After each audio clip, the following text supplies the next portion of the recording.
Alright. Hope everybody's doing well. I just wanted to catch everybody up, do a little update on what's been going on. Still, we've been doing chemo for over a year now. Basically what happened was, it's been over a year. Last cycle we actually skipped the chemo for the first time. I still did Keytruda, but I didn't actually do the chemo. The reason we skipped it is because I've been having a lot of problems with dizziness and my ears, and we skipped it so that I could actually make appointments and not be too sick to go to the appointments and try to figure out what was going on. Basically what happened was, we thought maybe the dizziness was attributed to the hearing and I was having problems with my ears. So we go to the doctor and it turns out that the chemo permanently damaged my hearing. It's not really a huge deal because it's the high tones. My hearing on the low end is actually good. The problem is I have constant ringing in my ears now. It never stops. It drives you crazy. Some days it's not so bad. Some days it's high pitched. But the other thing it's caused, the ringing is caused, is my ears are super sensitive. So like a bag of chips, like a bag of Doritos, that will actually hurt my ears. They're just a rattling in that bag. The ringing makes me, depending on the pitch, like when it's really high pitched, it makes it even more sensitive. So I'm more sensitive to like loud noises and crunkling, and some of the really soft noises actually get to me. It's crazy. But so yeah, we skipped that. Turns out that unfortunately wasn't the problem with the dizziness. I've also had high blood pressure, and that may have been attributing to it as well. I didn't have like a, I don't know what they call it, the primary doctor or whatever, a regular doctor. I haven't been to a hospital or doctor or anything until this cancer crap for 20 years. But I finally had to go get an actual doctor, and because of the blood pressure, and I kept explaining to him like the problem with my blood pressure is I'm pissed off and I don't want to be here. For cancer days, I have to get up very early in the morning. It's almost an hour and 40 minutes to the hospital, and I'm not a morning person to begin with, and just dealing with all that, and you know you're gonna get sick. When you leave that place, you're gonna be sick as a dog for the next week, so you're not happy about it. So my blood pressure's high, and fortunately when I went to the doctor, he checked my blood pressure and looked at everything. He goes, basically you're right, it's anxiety induced.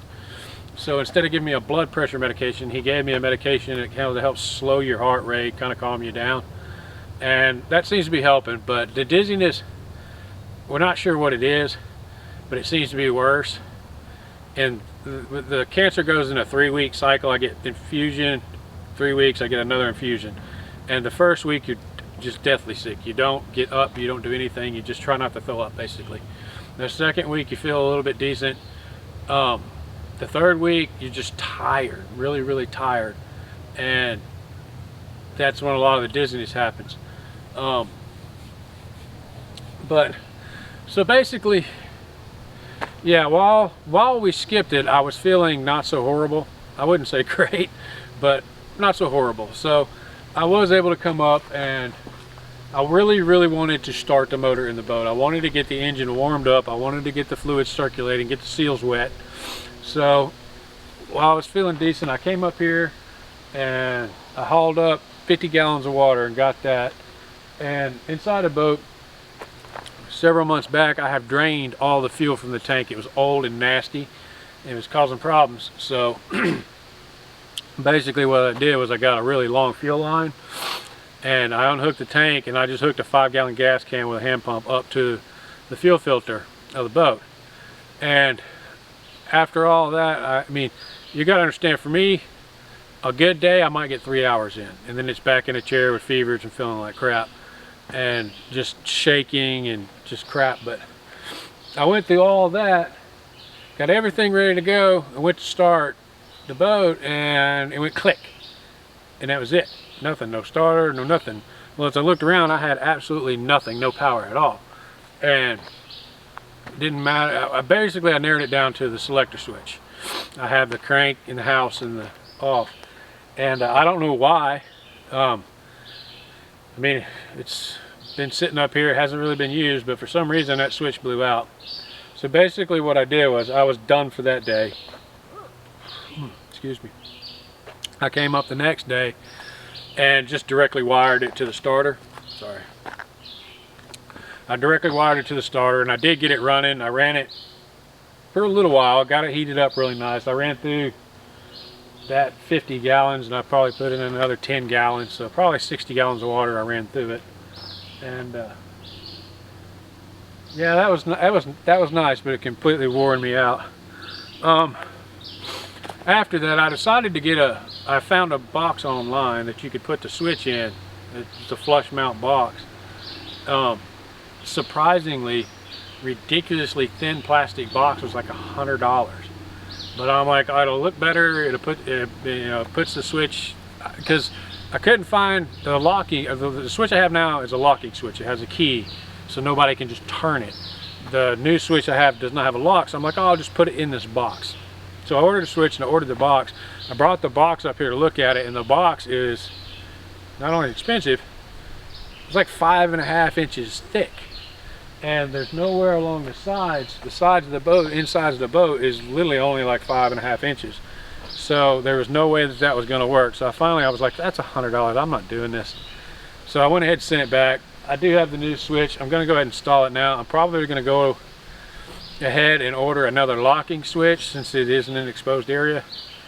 And then I'll just keep this switch as a backup. I don't know why in the world that switch would have gone out. Like I said, it's just sitting up here. So while we have a little bit of energy, that's what we're going to do today, is try to get up here and replace that switch, so at least we have power to the boat again. So one of the mistakes, yeah, my sinuses have not stopped in months.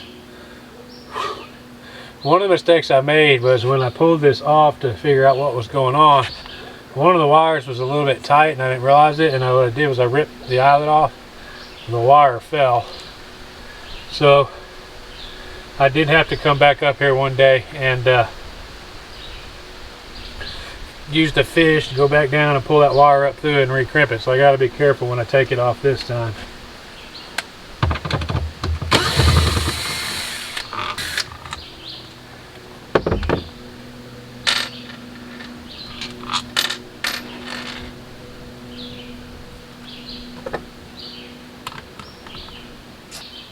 Figures. I'll go all the way down there, get 9/16 and this is 1/2 inch.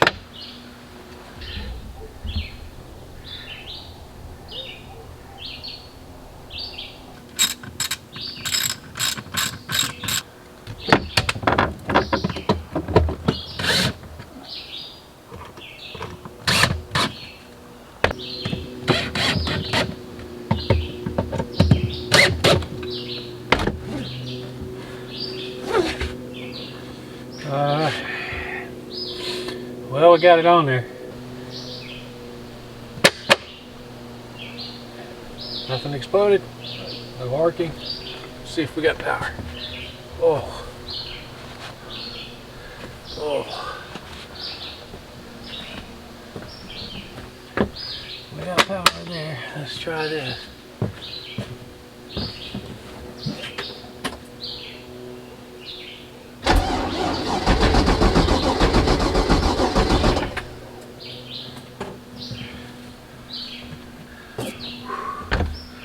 Alright, we got power and she cranks, so we're back in business. I'm going to try to see if I can figure out why this failed. It doesn't make sense. It's been covered up here. Have to redo my little letters for that. But like I said, this one, this being out in the open, I did like having the lock on this one. But this is, I guess, just a generic. It really doesn't have a name. This is a Perco, which these are supposed to be water resistant. So the sun kills, things more than anything else up here. Which I keep it covered. Like I said, I don't. Then I'll take it apart and see if I can figure out what happened. But it's weird that thing would go out. Now, given it's like 2 years old, but it's only been used a very few times. But oh, we're gonna leave this one for now. like I said, I'm probably going to get another locking one of them. Since it's out here in the open, I just like to have a safety. Somebody can't just pissing around, messing with stuff, turn it and turn it on. Like I said, I bought that flush box. I can't believe that thing's $100. It's just ridiculous for a plastic box, but I was like, well, it'll be cool because it'll be flush. It'll look a lot nicer. But you can see it's just not thick enough. Even going down, the side of the hole does bow out a little bit, about 4 inches down. But that would put it right here. It was close, but it's not. It was too close for me to actually cut a hole in my boat and it not work. And then I'd have to redo and patch, you know, fill back in that hole. I thought about making my own, just making an indentation here. I'm not sure, maybe somewhere down the line, but like I said, there's only so much I can do. I try not to get anything major because I only got a couple hours and I start shaking really bad. The problem I'm also having now is swelling in my feet and ankles. For the last 3 days, I really, actually, it's been going a little bit more than that now, but for the last 3 days, basically, unfortunately, my well pump at the house broke, and I have a big shed built over it. The only person I could find that would actually get out here and get it fixed was this 83-year-old man. And because I have a shed, I had to cut a hole in the roof of the shed so we could run the cable down to pull the pipes out. So I basically had to sit on the roof of this shed and help pull all these pipes out, put all the pipes back in, and then fix the hole in the roof that I cut. And doing that, my ankles have been swollen the whole time. I actually couldn't get my boots on. I've been taking Epsom salt baths every night. I'm taking whatever I can to try to reduce inflammation. And I'm going to have to ask the doctor about it because it's part of the chemo. It's something that happens every once in a while, but it's never stayed like this for like 5 days. Very swollen. Normally it just happens in the evening and then it's usually better the next day. But we'll work on that. But one thing I do have to say is throughout all of this, because I was having problems with dizziness, one of the other things they did was a brain scan. They was afraid that maybe a cancer spread and got there. If it gets there, you're done. That was a very scary thing. But they did a brain scan and they did another CT scan, and the doctor, what he said was the cancer is a tiny spot now. That's good news. It sucks it's still there, but it's good news because basically, if you looked at one of my scans from where we started, almost half of this lung was covered in either swollen or cancer. So to be all the way back down to a tiny spot, that's pretty good freaking news. I don't know what's going to happen. And the reason I've kept the boat and tried to keep up on the boat is my plan is if we finally do get to the point where we come off the chemo, we're still going to be on Keytruda. So it's better but not perfect. But if we get off of the chemo and I'm not just deathly nauseous for a week and that, I'm going to try to put the boat into the marina. And during my good weeks, I can go out and spend some time on it. It's not traveling like I wanted to do, but it's a start and it'll be on the water. One of the reasons I haven't tried to just like take it out is I physically can't do it. But at least if it's in the marina, I can go sit on it. And you know, if you do take it out, it's just throwing off some lines, go for a ride, come back, throw the lines back on. The other thing is I can't be in the sun very much. I burn super quick and I feel horrible. But like I said, basically I just wanted to give you an update. We got this fixed. That's all we're gonna do for today. I'm already shaking pretty bad, and go drink some water and sit back down. But I hope everybody's doing well. I hope everybody's enjoying. We've had some beautiful weather. I hope everybody's getting out and having some fun and enjoying it. Hopefully we'll see you out there.